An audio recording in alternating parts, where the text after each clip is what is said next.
7 alasan kenapa Shirley pilih Pak Anies. Alasan yang pertama, ingin memiliki presiden yang representatif dan bisa dibanggakan. Ya, sudah saatnya negeri kita Indonesia memiliki pemimpin yang bisa bergaul secara setara dan mampu meyakinkan dunia internasional.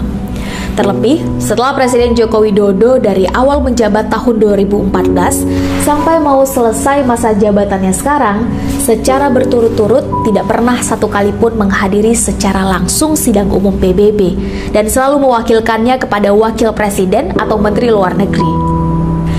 Presiden Joko Widodo juga terlihat sangat sering mewakilkan kepada para menterinya ketika harus berinteraksi dengan wartawan dan para pejabat asing. Padahal, kemampuan bergaul secara internasional itu tentu sangat penting, apalagi untuk seorang presiden. Karena kualitas seorang presiden atau kepala negara tentu adalah etalase penilaian terluar bagaimana negara lain atau dunia internasional memandang kualitas negara kita. Dan harus diakui, Pak Anies sangat cocok untuk kriteria itu. Beliau lulus S2 dan S3 di Amerika, pernah berkarir di sana, cakap dalam bergaul, sudah diakui kontribusinya secara internasional sedari lama, sangat mengandalkan kemampuan berdiplomasi dan tidak mengedepankan sikap emosional serta baperan. Artinya, andai beliau terpilih menjadi seorang presiden, maka beliau bisa genuine mewakili dirinya sendiri, bisa berdialog dan menulis naskahnya sendiri, bisa memperjuangkan ide, kepentingan, serta argumentasinya sendiri tanpa perlu dibatasi dengan hadirnya penerjemah. Dan itu semua tentu akan jadi nilai tambah luar biasa bagi negeri kita. Sehingga outputnya negeri kita tidak akan terisolasi, melainkan justru membuka lebih banyak lagi peluang yang baik dan menguntungkan. Alasan yang kedua, butuh perubahan dan rindu keadilan. Ya, sebagaimana yang kita ketahui teman-teman, kebebasan berpendapat dan kehidupan berdemokrasi di negeri kita ini semakin lama semakin menurun. Hukum kita rasakan semakin sering tebang pilih, harga-harga semakin naik, pajak semakin mencekik, ketimpangan semakin menjadi-jadi, utang negara dan bunganya semakin melambung tinggi, dan lain-lain. Hingga cita-cita berbangsa kita, yaitu mewujudkan Indonesia yang adil dan makmur, untuk semua itu seolah semakin jauh dari jangkauan. Sehingga karenanya, perubahan dan keadilan jelas menjadi sesuatu yang amat sangat kita butuhkan dan tidak bisa ditunda-tunda lagi. Dan dari 3 paslon yang ada, Sari menganggap yang paling layak untuk dititipkan amanah guna mewujudkan perubahan dan keadilan, itu paslon nomor 1 lah pilihan terbaiknya. Alasan yang ketiga, jelas track recordnya dan bukan pemimpin karbitan. Ya, Pak Anies ini adalah sosok yang terang benderang rekam jejaknya. Dokumentasi terkait kehidupan masa kecil, siapa kawan sekolahnya, di mana bersekolahnya, dan lain-lain bisa dengan mudah kita cari. Kita juga tidak perlu berdebat terkait di mana kuliahnya, asli atau tidak ijazahnya, apa gelarnya, dan lain-lain. Dokumentasinya bisa kita cek sendiri. Ya, beliau sewaktu SMA sudah terpilih menjadi ketua kepengurusan ketua OSIS seluruh Indonesia, meraih beasiswa pertukaran pelajar ke Amerika Serikat. Pada tahun 1992 terpilih menjadi ketua Senat Mahasiswa UGM, meraih beasiswa summer course di Sophia University Tokyo, Jepang, meraih beasiswa S2 dan S3 di Amerika, penggagas gerakan Indonesia Mengajar, menjadi rektor Universitas Paramadina di usia 38 tahun, dianugerahi Gerald Marianov Award tahun 2004, dinobatkan sebagai 100 intelektual publik dunia tahun 2008, meraih penghargaan Young Global Leaders tahun 2009, masuk dalam 20 tokoh pembawa perubahan dunia tahun 2010, dan masih banyak lagi penghargaan lainnya yang beliau dapatkan sebelum terjun ke dunia politik. Setelah masuk ke dunia politik, tentu lebih jelas lagi berbagai prestasinya, seperti berhasil mengangkat peringkat Kemendikbud yang dipimpinnya, berhasil membongkar data kelebihan pembayaran, dan menyelamatkan uang negara sebesar 23 triliun yang sudah terlanjur dianggarkan APBN.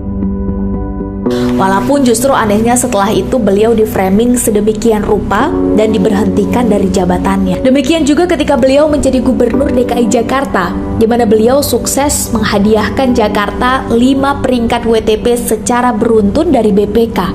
Padahal WTP ini tidak pernah sekalipun diraih 3 gubernur sebelumnya, yaitu Pak Jokowi, Pak Ahok, dan Pak Jarot. beliau juga sukses menghadirkan JIS dan Formula E yang sebelumnya selalu diejek, diperolok, dan dianggap tidak akan berhasil. Ya, selama 5 tahun memimpin Jakarta, Pak Anies dan Provinsi DKI Jakarta memang jadi langganan meraih prestasi dan penghargaan. Itu membuktikan bahwa beliau pemimpin yang jelas track record-nya dan bukan pemimpin karbitan. Alasan yang keempat, Pak Anies tidak otoriter, biasa dengan perbedaan dan keragaman. Ya, Pak Anies punya rekam jejak terdidik sedari kecil. Ibunya seorang profesor dan guru besar, kakeknya adalah seorang diplomat, sekaligus pahlawan kemerdekaan, yang punya jasa besar dalam proses diakuinya negara Indonesia secara de jure oleh dunia internasional. Harapan untuk Indonesia yang lebih baik itu jangan dibiarkan mati. Donald. Pendidikan karakter yang didapat dari internal keluarganya dan pendidikan serta pengalaman organisasinya itulah yang turut mewarnai karakter Pak Anies, sehingga menjadi pribadi yang tidak otoriter dan biasa dengan perbedaan. Alasan yang kelima, punya sikap, punya nyali, dan punya pendirian yang jelas. Ya, punya nyali itu tentu tidak harus selalu ditunjukkan dengan cara berteriak-teriak, wajah yang galak, atau kata-kata yang kasar, dan Pak Anies membuktikan itu.